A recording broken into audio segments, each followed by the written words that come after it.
Magandang hapon po sa bawat isa po sa atin. Kamusta po tayong lahat? 4 na araw po ang nakakalipas at natapos yung camping po natin. Lahat po tayo ay pinuno at pinuspos ng Panginoon nitong nagdaang camping. Amen po. At magaganda po yung mga ah, feedback and review po natin nitong mga nakaraan. At napakahalaga po talaga na bilang sa ating mga Kristiyano, napakahalaga ng camping. Amen po. At sobrang tagal po natin itong pinagandaan. Halos 1 buwan tayo po ay nagkaroon ng prayer marathon para maging matagumpay ang Summer Camp 2026. At tunay nga na ang Diyos po ay hindi nagbigo sa mga taong nais siyang katagpuin nitong camping. Amen. Marami pa rin mga hindi nakasama nitong camping, pero katulad nga po nung nasabi ng orientation, halos umabot na tayo ng 800 plus. So, ganun po pala kalaki ang lugar ng Nangka Marikina na kaya niyang i-occupy yung ganung karaming tao. Amen po. Sa kabila ng mainit, sa kabila ng pagod dahilan sa biyahe, pero makikita po natin na ang bawat isa ay excited sa gagawin ng Panginoon nitong nagdaang camping. Amen po. At isang bagay po na na-share po sa atin nitong camp, yung isang tema po doon, yung fight the good fight of the faith. So, nung last day, meron po sa ating nag-illustrate na ito yung sistema para tayo po ay magtagumpay sa buhay at para manalo. Hindi sa sarili nating lakas, hindi sa sarili nating karunungan or talino, kakayahan, kundi tayo po ay aasa at aasa lang sa tulong at sa presensya ng Panginoon. Amen po. Lagi nating naririnig na ang anointing, ito po yung magbibigay sa atin ng abilidad para tayo po ay makapagpatuloy muli sa next level ng ministeryo na ipinagkatiwala sa atin ng Diyos. Hindi lang sapat na naranasan or naramdaman natin ang anointing, kundi maganda na makuha talaga natin ito. Kasi ito po yung isang bagay na magpapaandar sa atin para tayo po ay makapagpatuloy sa ministry. Amen po. Ang sabi niya pong ganoon dito sa 1 Timothy chapter 6 verse 12, kung tayo po ay may mga Bible, sabi niya dito, ipaglaban mo ng mabuti ang pananampalataya, panghawakan mo ang buhay na walang hanggan, dahil dyan ka tinawag ng Diyos, nang ipahayag mo sa harapan ng maraming saksi ang iyong pananalig kay Kristo. Tayo po ay mga witness, tayo po ang magiging living testimony na ang Diyos po ay kumikilos sa buhay po natin. Amen po. Hindi lamang siya tinanggap, kundi nakikita dapat si Kristo sa buhay ng bawat isa po sa atin. At ang sabi niya nga pong ganoon dito, ipaglaban natin ang puspusa ng pananampalataya dahil hindi nasasayang. Amen po. Kung marami tayong dapat ipaglaban natin yung faith po natin. Amen po. At sabi niya dito, ipaglaban mo ng mabuti ang pananampalataya. Ibig sabihin, talagang may gera. Tama po. Sa buhay bilang Kristiyano ay punong-puno ng gera. At nawa ang bawat isa sa atin ay makalagpas, ma-overcome natin yan. Hindi sa sarili nating lakas, hindi sa sarili nating karunungan, hindi dahilan sa mabait tayo, kundi dahilan sa kasama natin ng Panginoon. Kaya nga sabi ng John chapter 15, verse 5, na wala tayong magagawa kung hiwalay tayo sa Panginoon. Kung hiwalay tayo sa presensya ng Diyos. Kaya nga po tayo nagka-camping kasi ito yung magiging fuel, magiging gasolina natin para tayo po ay makapagpatuloy sa paglilingkod. Amen po. Yan, sabi nga po ganun dito, at kapag punong-puno ka ng pag-ibig, yan, isang nabanggit po sa atin, nitong nagdaang camping, kapag punong-puno po tayo ng pag-ibig, ito ay lalabas at lalabas sa action po natin, sa salita, at sa lahat ng ginagawa po natin. Na minsan, hindi po natin namamalayan na, ako ba to? Amen po. Pero hindi kasi, yan yung bunga ng Holy Spirit na tinanggap po natin. At maglalabas at lalabas yan, yung bunga ng banal na Espiritu, the way ng pananalita natin, the way ng kumikilos po tayo, yung pakikisama po natin. Amen po. Kaya nga, sabi niyang ganun dito, ipaglaban mo ng mabuti. Ipaglaban natin ng mabuti. Maraming lumalaban, maraming nakikipaglaban, maraming lumaban, pero mali naman ang ipinaglaban. Ano po ang nagiging cause o ano ang nagiging consequence dahilan sa mali ang pinaglaban? Nawawala sa ministry. O kaya naman yung iba talagang hindi na tuluyan na nakabalik kasi mali ang ipinaglaban. Amen? Yes, nandun yung repentance, nandun yung pagbabago, hanggat may pagkakataon, lumapit tayo sa Panginoon. Amen po, kasi ang tunay na repentance ay hindi yung umiyak ka lang, kundi ito yung may nakikitang pagbabago po sa atin. Amen po. At ang Diyos po ay nakikita niya yung puso ng bawat isa. Amen. Ang Diyos ay nasisiyasat niya, alam niya yung motibo ng puso natin, at maganda na maging honest tayo, maging tapat tayo sa harapan ng Panginoon. At dito po sa John chapter 9 verse 4, sabi niya pong ganun dito, kailangan nating gawin ang mga pinapagawa ng nagpadala sa akin samantalang araw pa. Dumarating ang gabi at hindi na ito magagawa. Marami po tayong mga narinig na testimony about sa last call, huling araw na lang ng mga taong ito. Maaaring yung iba po ay pang 9 months lang na makakasama natin, or kaya 1 year, 1 week. Yung iba nga, segundo lang, minuto lang. Yun na pala yung last na pagkikita nyo.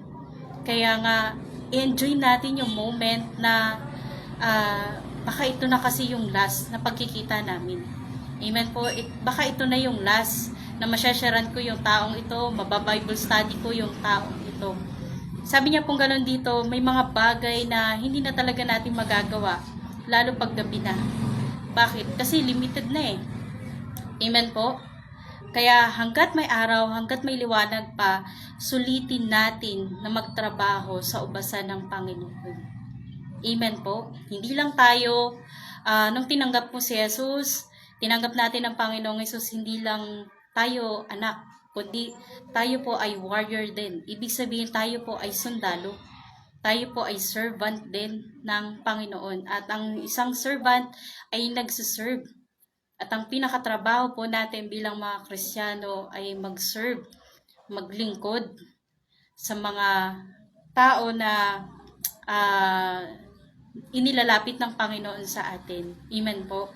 Ayan, sabi nga pong ganun dito, kaya hanggat may pagkakataon, sulitin natin ang maglingkod sa Panginoon. Kung may mga kailangan tayong i-priority, kailangan nating unahin, mas unahin natin na i-prioridad yung gawain ng Panginoon, yung ipinapagawa ng Diyos po sa atin. Amen po. Ang sabi ng mga ngaral, ito talaga yung pinaka-purpose, ito talaga yung pinakatungkulin ng buhay ng isang tao. Ang matakot sa Diyos at ang sumunod sa Kanya. Amen po. Hindi yung magpagawa ng 7-Eleven, hindi yung magpatayo ng mansyon, kundi ang sabi ng Panginoon, matakot sa Kanya at sumunod. Ito po yung pinaka-trabaho natin bilang mga Kristiyano, ang ipahayag ang mabuting balita sa mga tao. At ang mabuting balita sa may sakit ay may kagalingan. Ang mabuting balita sa naghihirap ay may kasaganaan. Ang mabuting balita sa taong mapapahamak ay may kaligtasan. At para marinig po nila yon, kailangan maging matapang tayo. Kailangan magkaroon tayo ng lakas ng loob. Amen po. At ang sabi niya nga pong ganun, kapag puspos tayo ng pag-ibig ng Diyos, lalabas at lalabas yan sa atin. Hindi ka magiging madamot na ipahayag or i-share si Jesus sa kanila. Amen po. Ngayon po, may gusto lang po i-share sa inyo na testimony nitong nagdaang camping. Alam ko, may mga kanya-kanya tayong mga struggle bago po mag-camp. Lagi po yan, pag magka-camping, ang daming mga problema, ang daming mga aberya. Amen po, yung mga sasakyan, kahit yung mga isasama natin ng camp, talagang nung unang pasa ng mga pangalan, ang dami pa pero nung pangalawa na, umuunti-unti na. At nung last na, magpapasa na, parang lalong umunti. Kasi bakit? Iba pa rin po talaga kapag ang Diyos ang mamimili.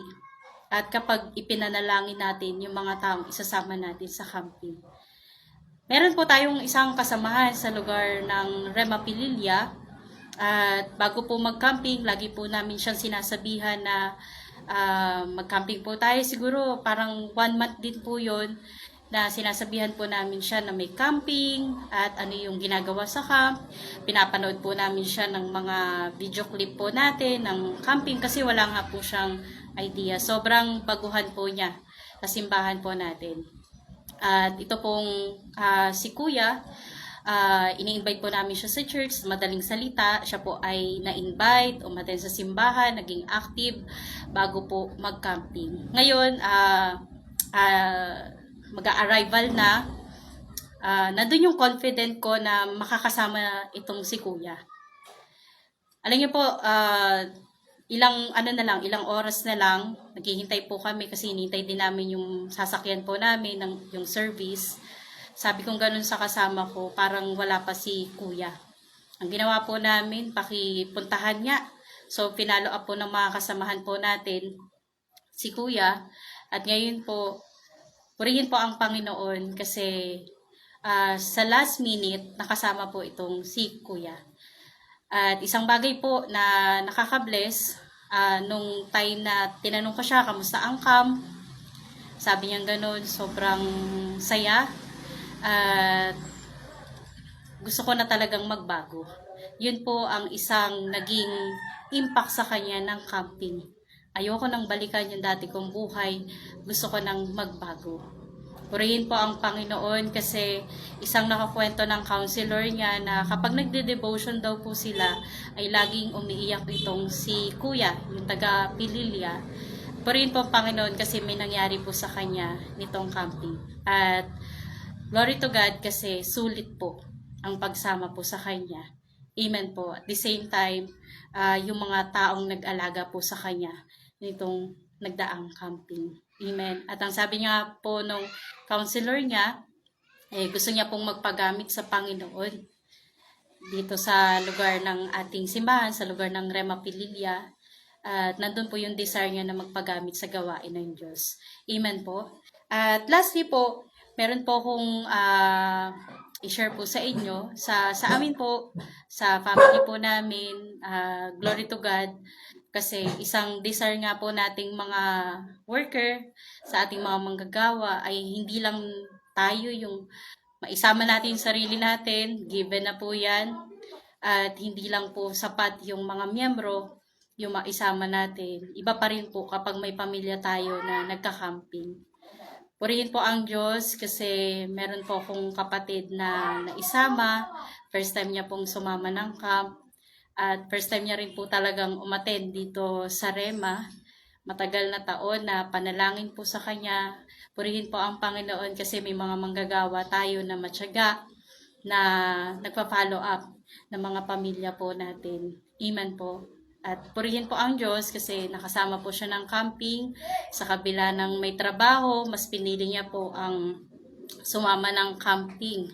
pinapipili po siya, parang something na mag-outing po sila sa work po nila, pero mas pinili niya po itong camping po natin. At nakita ko po na sobrang sulit yung pagsama niya po ng camp. At nung time ng washing of the feet, nilapitan niya po kung ganyan at pinag-pray. At isang bagay na nakaka-bless kasi hindi po nasasayang yung mga tinatanim nating panalangin at yung tinatanim natin na gospel sa pamilya po natin. Amen po. Akala natin parang wala lang, pero along the way na hindi ka give up, hindi ka bumitaw sa pananampalataya, hindi ka nag-quit sa paglilingkod sa Panginoon, ito na yung bunga ng mga itinatanim po natin. Amen po. So, glory to God kasi hindi po nasasayang lahat ng ginagawa nating paglilingkod. Ang sabi nga ng Acts 16:31, isa man ang manampalataya, buong sambahayan ang maliligtas. Kaya sa bawat isa po sa atin, patuloy na i-aim natin sa susunod ng mga camp meeting, makasama natin yung buong family po natin. Amen po. So, maraming salamat at patuloy na mag-ingat po tayo. Tayo pong lahat ay yumuko at manalangin. Aming Ama, sa pangalan ni Jesus, maraming salamat o Diyos sa patuloy na pagpuspos mo sa amin nitong nagdaang camping. Hayaan mo, Panginoon, na patuloy na maging matatag kami at katulad ng mga pinag-aralan namin, yung mga taong dumaan sa matinding persecution, niling namin, O Diyos, na maaaring makalimutan na nakapaligid yung mga ginagawa namin, pero ang langit ay never nakalimot. Ikaw, Panginoon, na hindi mo nakakalimutan lahat ng mga itinatanim namin, yung mga luha ng bawat isa. Salamat, O Diyos, patatagin at palakasin mo pa ang pananampalataya ng bawat isa. Hinihiling din po namin maging malalim pa ang pag-ibig namin sa iyo, Panginoon. Salamat, O Diyos, sa oras na ito, sa pangalan ni Jesus. Amen. So, magandang hapon po muli sa bawat isa po sa atin. God bless po.